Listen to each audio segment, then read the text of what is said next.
Bismillahirrahmanirrahim. Alhamdulillahilladzi jama'ana hadza wa ma kunna an najtami'a laulan jama'ana Allah. Wa hayyikum ma'asyiral muslimin wal muslimat bittahiyyatil Islam wa tahiyyatil Islam. Assalamualaikum warahmatullahi wabarakatuh. Rekan-rekan sekalian, tahu dan tanah samawa, karena ini memang fokusnya kepada jamaah-jamaah di Sumbawa, karena memang kitabnya yang akan kita baca adalah kitab berbahasa Sumbawa, kitab tasawuf lama yang lahir, yang merupakan laku orang Sumbawa dan akhirnya dikitabkan. Cuma perkara penulisannya ini baru di tahun 19 sangat baru. Saya tidak menemukan tahun. Kalau yang sebelumnya di Air Jernih ada tahunnya 1981, 1982. Teman-teman, di hadapan saya hari ini ada 3 buah kitab Sumbawa ya. Yang sekarang yang kita mau kaji itu adalah kitab Mutiara Insani. Kitab yang sebelumnya ini adalah kitab Aijerning ya. Memang lebih tebal kitab Mutiara Insani daripada kitab Aijerning. Kemudian ada yang berikutnya juga, saya belum menemukan judul dari kitab yang ini. Nanti kita akan pelajari satu persatu. Memang ada perbedaan dan ada kesamaan. Cuma kalau saya lihat dalam beberapa bab dari 3 kitab tasawuf Sumbawa ini, ada 3 ya.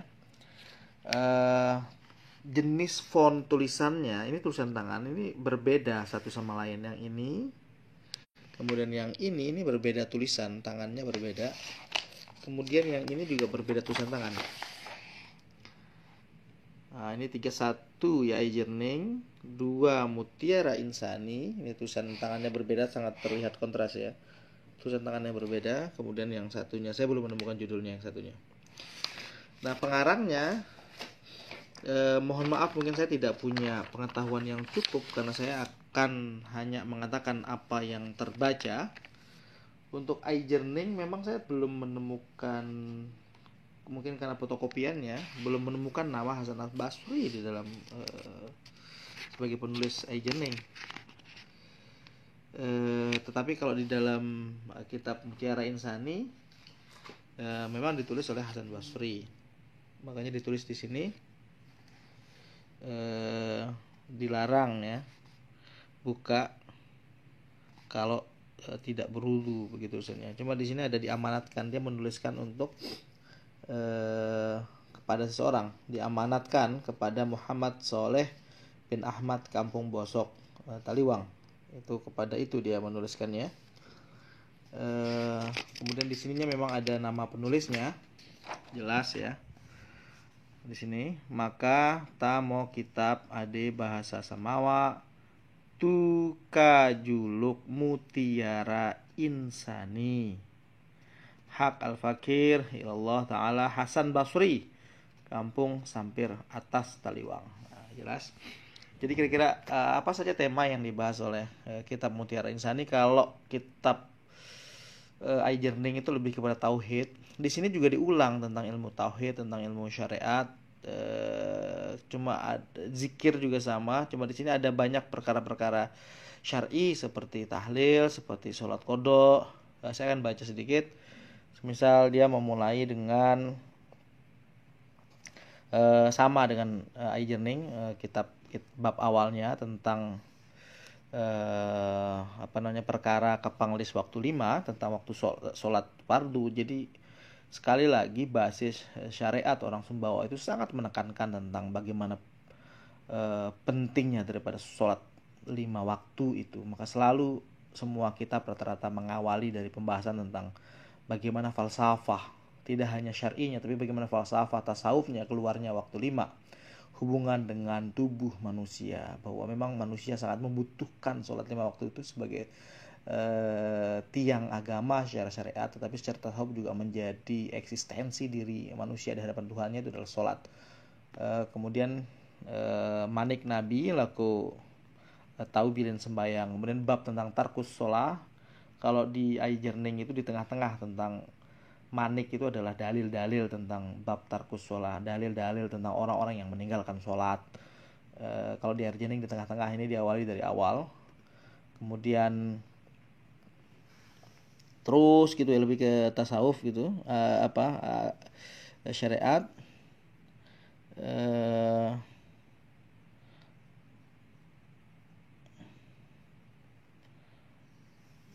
Kita lanjut ke sini. Ini tentang zikir-zikir, bagaimana zikir rahasia, zikir tubuh, zikir hakikat. Kemudian lanjut ke sini tentang perkara bagaimana cara mengurus jenazah, tarkir, tahlil, sholat qodho, kemudian perkara 30 tustama, perkara huruf 30 tustama dalam perana kita. Jadi ini juga tentang perantak tubuh. Makanya di dalam kitab Mutiara Insani, di belakangnya itu banyak sekali tentang ilmu pengobatan. Itu bedanya dengan iJourning. Ini banyak sekali doa-doa tentang ilmu-ilmu pengobatan, tentang doa-doa rahasia ya, doa Nabi Khidir, doa Nabi Ilyas dan lain sebagainya, tentang bagaimana juga cara membungkam orang dan lain sebagainya dengan syar'i, dengan tasawuf. Ketika kita sudah memahami dalam bahasa Sumbawanya adalah perantak tubuh, perantak huruf di dalam tubuh, maka tidak hanya kita bisa mengolah tubuh kita, tapi juga bisa mengolah tubuh orang lain. Nah di sini kalau tidak ini doa semua, doa tentang cara berobat, mulai masuk ke bab-bab tentang khodam ya, tentang huruf di dalam Islam itu, tentang huruf itu dahsyat. Nanti kita akan terus membaca sampai ke belakang. Kita akan awali dulu dari atas. Teman-teman, maka inilah kitab Mutiara Insani, kitab tasawuf Sumbawa. Kita akan membacanya ya.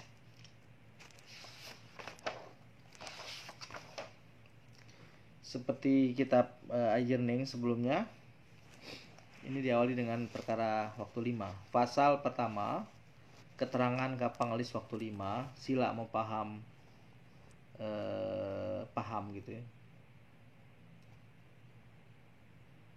Pihak sila mau paham carata. Jadi inilah perkara tentang dari mana asal waktu 5 itu. Maka ada mau waktu 5nan lis kapang kalimat alhamdu, maka kalimat adalah waktu 5 itu keluar dari kalimat alhamdu, sama dengan iJourning di awal ya. Maka ada mau alhamdunan 5 kodeng huruf. Maka alhamdu itu ada 5 buah huruf, yaitu alif, lam, ha, mim, dal. Maka lis waktu zuhurnan kapang huruf alif, maka keluarlah waktu zuhur itu di dalam huruf alif, dari huruf alif. Lis waktu asarnan kapang huruf lam, waktu asar itu keluarnya dari huruf lam. Kalis waktu maghribnan kapang huruf ha, dan waktu maghrib itu keluar dari huruf ha. Kalis waktu isya'nan kapang huruf mim, waktu isya keluar dari huruf mim. Kalis waktu subuhnan kapang huruf dal. Maka tamo alhamdulillah ya Allah.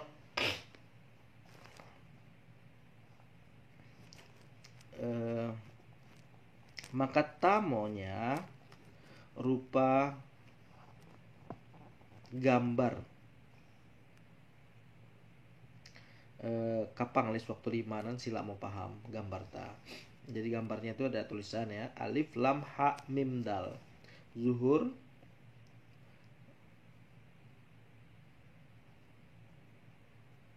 asar, maghrib, isya, subuh. Alifnya zuhur ya, lamnya asar, ha-nya maghrib, mimnya isya, dalnya subuh.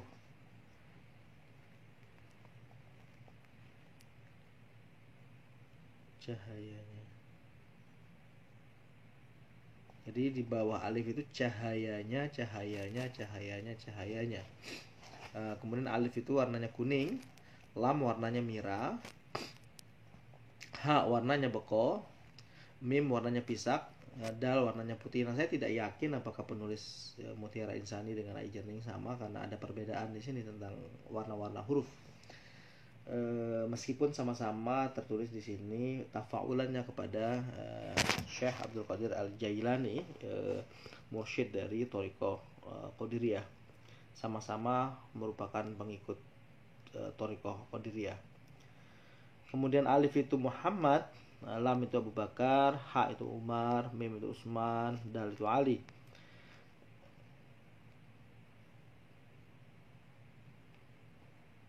Kemudian alif nanpang di situ ya artinya ya. Kemudian alif itu otak kita, lam itu kuping kita, ha itu hidung kita, mim itu mata kita, dal itu buah kita. Nah, ini ada sedikit perbedaan dengan Eye Journey ketika mengupas tentang alhamdu. Sama-sama mengupas alhamdu, saya bisa hadirkan yang Eye Journey, tapi jenis warna warna huruf di dalam sholat itu dimaknai secara berbeda. Nanti kita akan komparasi, karena ini mengkaji ya, tidak hanya mengaji, tapi kita mengkaji. Kita lanjut halaman 6.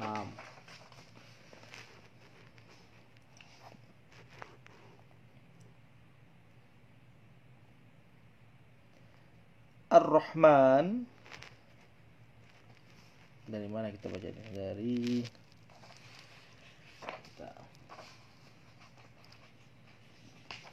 pasal telu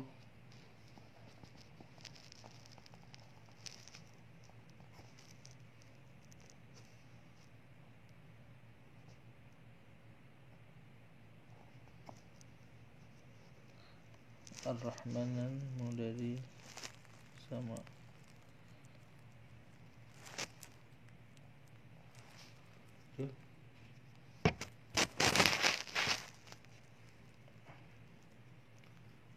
Oke teman-teman, karena ini studi komparasi ya, kita membedakan antara satu kitab dengan kitab yang lain, dan kita akan menemukan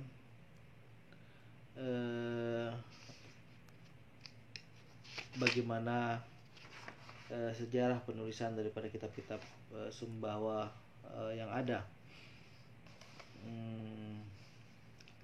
Pasal kedua, pasal 4. Saya nggak melihat pasal kedua. Ini pasal kedua. Oke, kita lanjut ya. Bismillah.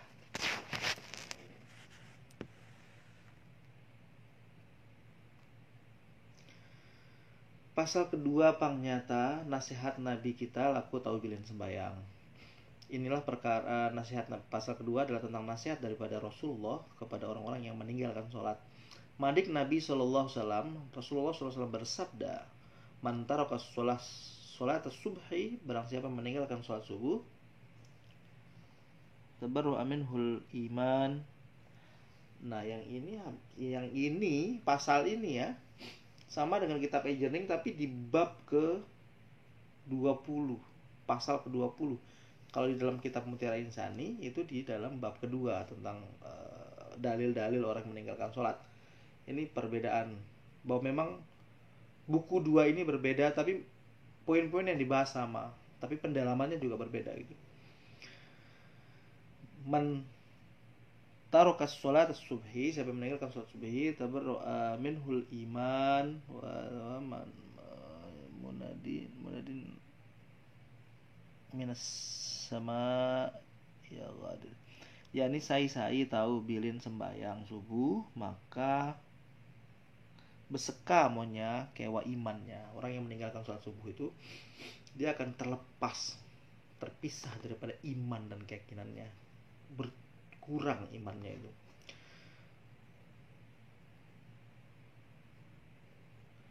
Kamu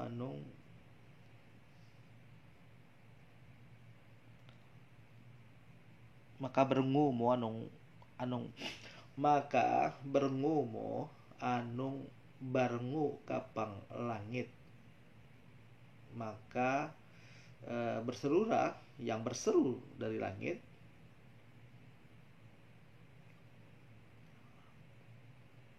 tahu nyalak. Hei kau tahu nyalak. Jadi suara dari langit datang itu, hei kau tahu nyalak. Saya nggak tahu arti nyalak. Oke, remanik Nabi ampo dan kemudian Rasulullah bersabda juga, wa man taraka sholat zuhri, siapa yang meninggalkan sholat zuhur ya, tabarru'a minhul anbiya alaihimussalam. Dan saya akan susah bahasa Subawanya, maka saya bisa dengan cepat mengartikan bahasa Arabnya.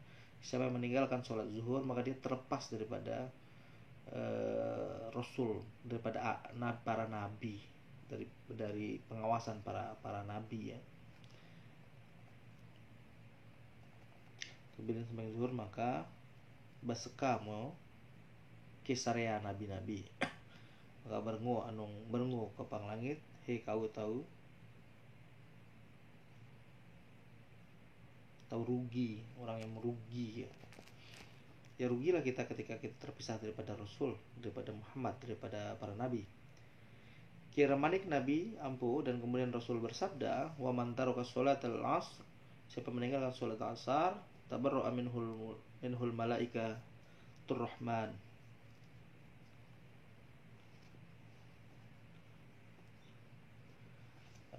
Siapa yang meninggalkan sholat asar ya, maka terpisahlah dia daripada malaikat-malaikat rahim, malaikat-malaikat penyayang. Saya tahu birin sembahyang asar maka baskamonya ke malaikat rahmat, maka barengomo anong barengo kapang langit, hei kau tahu hina, jadilah hina. Jadi orang yang meninggalkan sholat asar itu menjadi orang yang hina. Ramaling Nabi ampo dan kemudian Rasul bersabda, wa man taraka sholatal maghrib, siapa meninggalkan sholat maghrib,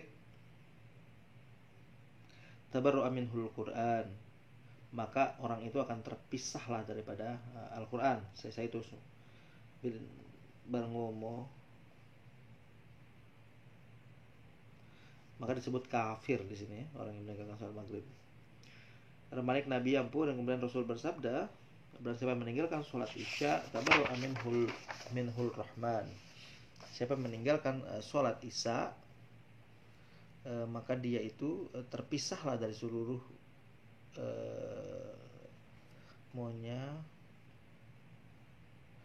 terpisahlah dia dari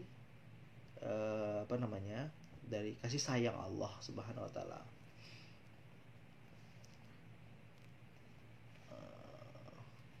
Lamin ada sih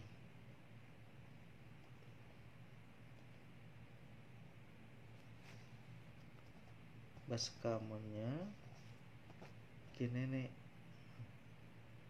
Jadi orang yang meninggalkan sholat isya itu maka dia itu terpisahlah daripada Tuhannya. Maka besekamonya kinene, maka barengu mo anong barengu kapang langit ke ulin lamin ada si nenek mulin. Kalau memang kalian punya Tuhan yang lain ya silakan ya meninggalkan sholat isya gitu, karena Tuhan akan meninggalkanmu, kira-kira begitu.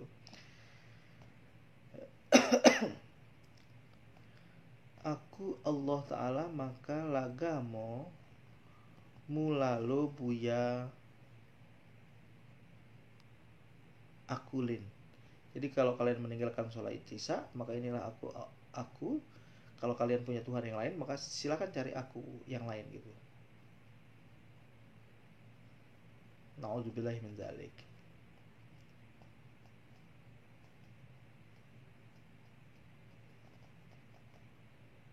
Jadi agak marah Tuhan di sini dikisahkan. Mi popang ada nenek lin nan, nggak ada Tuhan yang lain, karena